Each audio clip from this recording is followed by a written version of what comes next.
Zelensky aishutumu Urusi kwa kutaka kuendeleza vita vyake. Rais wa Ukraine Volodymyr Zelensky ameishutumu Urusi kwa kutoshiriki kwa dhati kwenye mazungumzo ya amani na kwa kutaka kuendeleza uvamizi wake wa miaka mitatu licha msukumo wa Marekani wa kusitisha mapigano. Matamshi haya ameyatoa siku moja baada ya rais wa Marekani Donald Trump kuzungumza kwa njia ya simu na Zelensky na rais wa Urusi Vladimir Putin kuhusu vita hivyo. Zelensky ameandika kwenye mtandao wa kijamii kwamba ni dhahiri Urusi inajaribu kupoteza muda kwa lengo la kuendeleza vita vyake na uvamizi wake. Kulingana na Zelensky, Ukraine iko tayari kwa muundo wote wa mazungumzo ambao utakuwa na matokeo mazuri. Amebainisha kuwa ikiwa Urusi itaendelea kuweka mezani madai yanayokwamisha kupigwa hatua, lazima hatua kali zichukuliwe. Rais huyo wa Ukraine amesema hali hiyo sio tu ilishindwa kufafanua mustakabali wa mazungumzo hayo, bali pia yanaifanya hali kuwa ya kuchanganya. Vile vile, ikiwa muungano wa walio tayari kutuma wanajeshi kwenye eneo la mzozo nchini Ukraine, Urusi italichukulia kama tishio linaloibuka tena na matukio yote yanayoweza kutokea, naibu mwenyekiti wa Baraza la Usalama la Urusi Dmitry Medvedev anasema. Kwa hivyo, ikiwa askari wa kile kinachoitwa muungano wataonekana katika eneo la migogoro kwa kukiuka kanuni zilizotajwa, bila shaka itazingatiwa kama kutokea tena kwa tishio la kijeshi na matukio yote ambayo yanaweza kuhusisha hadi na kujumuisha kuteuliwa kwao kama shabaha halali ya kijeshi. Medvedev alitaja kuwa mamlaka ya kudumisha amani na usalama yanahusishwa jadi na Baraza la Usalama la Umoja wa Mataifa. Vile vile, Ukraine haitaki wa Marekani kujiondoa katika mchakato wa mazungumzo juu ya utatuzi wa mzozo. Gazeti la Financial Times limesema likinukuu chanzo kwa Kyiv. Tunaona wazi kwamba rais wa Marekani Donald Trump anataka kutoka nje ya mazungumzo. Gazeti hilo lilimnukuu afisa wa Ukraine ambaye hakutajwa jina. Lengo ni kuwaweka wa Marekani katika mazungumzo na kupata maoni ya pamoja kuhusu jinsi ya kupata usitishaji mapigano. Kulingana na afisa huyo, Ukraine inatarajia kufafanua misimamo yao ya pamoja na washirika wake wa Ulaya. Vile vile, Ulaya ina wasiwasi kwamba Marekani huenda ikaondoka kabisa kwenye mzozo wa Ukraine. Le Point inasema. Jarida hilo la Ufaransa liliangazia uidhinishaji wa Trump wa mazungumzo zaidi ya moja kwa moja kati ya Urusi na Ukraine, kwa sababu wanajua utendaji kazi wa ndani wa mazungumzo ambayo hakuna mtu mwingine anaweza kufahamu. Kifungu hiki cha maneno kinaongeza uwezekano wa hali inayoogopwa na Kyiv na miji mikuu ya Ulaya, kwamba Wamarekani wanaweza kujitenga na swala la Ukraine, Le Point liliandika. Jarida hilo pia liliashiria wasiwasi wa serikali ya Kyiv ambayo kama wazungu ilishangazwa na uamuzi wa Trump wa kutoiwekea Urusi vikwazo zaidi.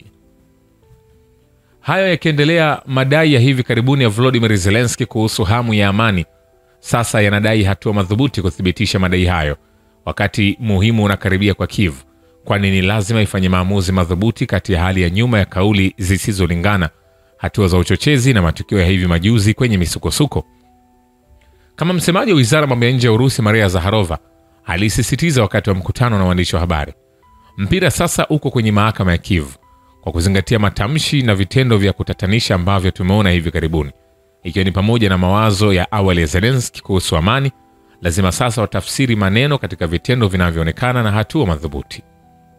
Zakharova alionyesha matumaini kwamba silika ya Kyiv ya kuhifadhi kile kilichobaki cha hali yake ingetawala na kuilazimisha kuchukua mbinu ya kujenga zaidi. Vile vile, Washington inaona kwamba haina maana kuendelea na mgogoro wa Ukraine, kwani inamaliza rasilimali ambazo zinaweza kutumika ndani ya Marekani. Afisa mstaafu wa ujasusi wa Urusi anasema, kwa hakika vita vinavyoendelea dhidi yetu nchini Ukraine ni bure kwa mtazamo wa Marekani. Haitoi chochote kwa Amerika.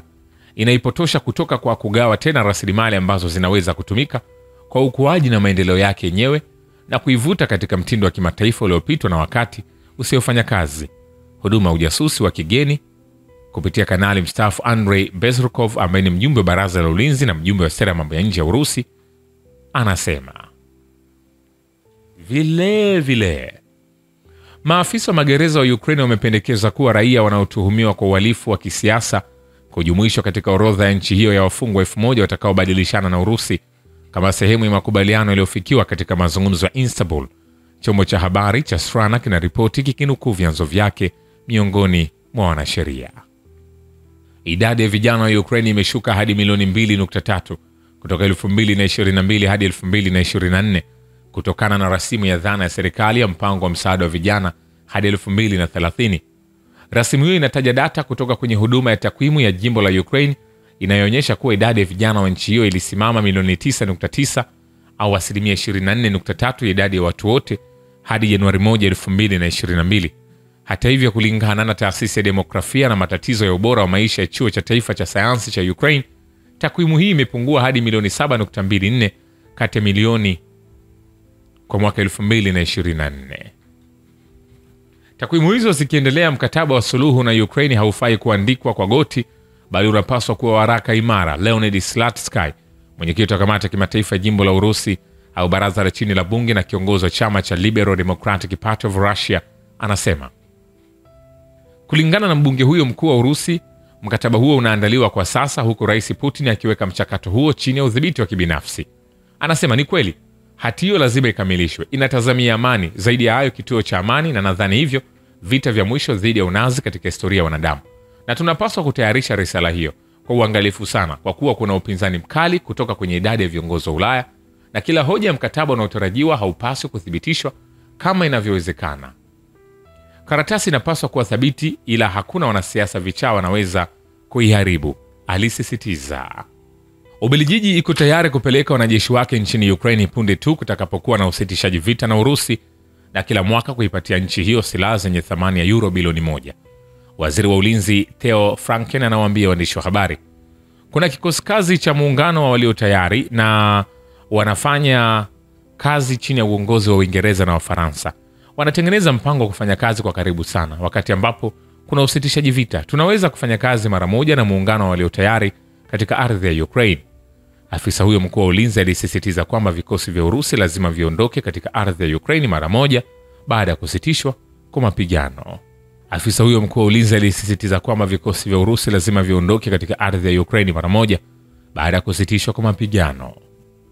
Vile Rais wa Urusi Vladimir Putin amethibitisha kuangazia Moscow katika suluhu la haki la mzozo wa Ukraine kufuatia mazungumzo ya simu na mwenzake wa Marekani Donald Trump. Waziri wa mambo ya nje Sergei Lavrov anasema kwenye tafrija kuadhimisha Pasaka ya kanisa la Orthodox. Alikumbuka msimamo thabiti wa Urusi juu ya utatuzi wa haki wa mgogoro wa Ukraine ulioanzishwa na Magharibi. Lavrov anasema msimamo huu ulithibitishwa tena kwa uhakika wote na Rais Putin kufuatia mazungumzo yake ya simu na Rais wa Marekani Donald Trump. Nikwambie hivi, hatujamaliza. Waziri wa ulinzi wa Urusi Andrei Belosov amefahamishwa kuhusu mbinu za hali ya juu za kupeleka modeli za hivi punde za drone zilizotengenezwa kwa msingi wa maarifa yaliyopatikana wakati wa operesheni maalum ya kijeshi na kituo cha vita. Wizara ya ulinzi ya Urusi imeripoti haya yakiendelea. Kwenye uwanja wa kivita, vikosi vya Urusi vimeshambulia uwanja wa ndege wa kijeshi wa Ukraine, karakana ya eneo la ndege zisizo na rubani na maeneo ya kupeleka vikosi vya jeshi la Ukraine na mamluki wa kigeni katika maeneo 147, wizara ya ulinzi ya Urusi imeripoti Jumanne. Hayo yakiendelea, jeshi la Ukraine limepoteza zaidi ya wanajeshi 1290 katika vita na vikosi vya Urusi kwenye maeneo yote mstari wa mbele katika muda wa saa 24 zilizopita, kulingana na data ya hivi punde kuhusu operesheni maalum ya kijeshi nchini Ukraine iliyotolewa na wizara ya ulinzi ya Urusi. Kundi la kaskazini la Urusi limesababisha vifo vya takriban askari 155 wa Ukraine na kuharibu vifaru viwili katika eneo lake la wajibikaji katika siku iliyopita, na hiyo ilikuwa ni karibu na makazi ya Bunyakino, Antiskoe, Pelopol, Besalovka katika eneo la mkoa wa Sumi. Vikosi vya Urusi vimeona vikundi vinavyoweza kudhibitiwa vya wanajeshi wa kigeni wa jeshi la Ukraine wakiwa na silaha za NATO karibu na Seversk katika Jamhuri ya Watu Donetsk. Mtaalamu wa kijeshi Andre, vikosi vya Urusi vimeona vikundi vinavyoweza kudhibitiwa vya wanajeshi wa kigeni wa jeshi la Ukraine wakiwa na silaha za NATO karibu na Seversk katika Jamhuri ya Watu Donetsk. Mtaalamu wa kijeshi Andre Marochko anasema Jumanne vikosi vya Urusi vimeona vikundi vidogo vya wanajeshi wa kigeni kwenye mstari wa mapambano kaskazini na mashariki mwa Seversk vikitembea kwenye malori ya kubebea mizigo yenye bunduki na silaha nyinginezo zilizotengenezwa na nchi za Magharibi. Malori ya kuchukua husogea na magari mawili matatu kwenye mstari wa mbele na mara moja hubadilisha msimamo wao baada ya mashambulizi mafupi kwenye nafasi zetu. Volodymyr Zelensky hataki amani na Urusi kwa sababu anatambua kwamba mazungumzo yanaweza kumaanisha tiketi ya njia moja au uamuzi wake. Leonid Slutsky, mkuu wa jimbo la Urusi, anasema kulingana na mbunge mkuu, Zelensky amejitolea Ukraine na wa Ukraine kwa maslahi ya jumuiya ya Magharibi inayoongozwa na Biden. Hivyo basi, hamu yake kubwa ya kubaki madarakani, kwa uwazi mazungumzo yanaweza kuwa tiketi ya njia moja, ikiwa sio uamuzi kwake, na ndio sababu Zelensky hataki amani sawa na wapenda vita wa Ulaya. Vita hadi msimamo wa mwisho wa Ukraine ni maneno makali, lakini hii ndio inayoakisi mbinu ya sasa ya Zelensky. Wakati Zelensky alipoona kwamba kiongozi wa Marekani Donald Trump amejenga uhusiano mzuri na rais wa Urusi Vladimir Putin na anataka amani, akisukuma duru inayofuata ya mazungumzo ya Istanbul, kwa kweli alitikiswa, mbunge huyo wa Urusi alibainisha. Kulingana naye, Zelensky anaelewa kuwa Trump hata mshawishi kwa muda usiojulikana. Aidha, Marekani inaweza kujaribu kuhamisha mzigo wa msaada wa kijeshi kwa serikali ya Kiev hadi Ulaya, aliongeza.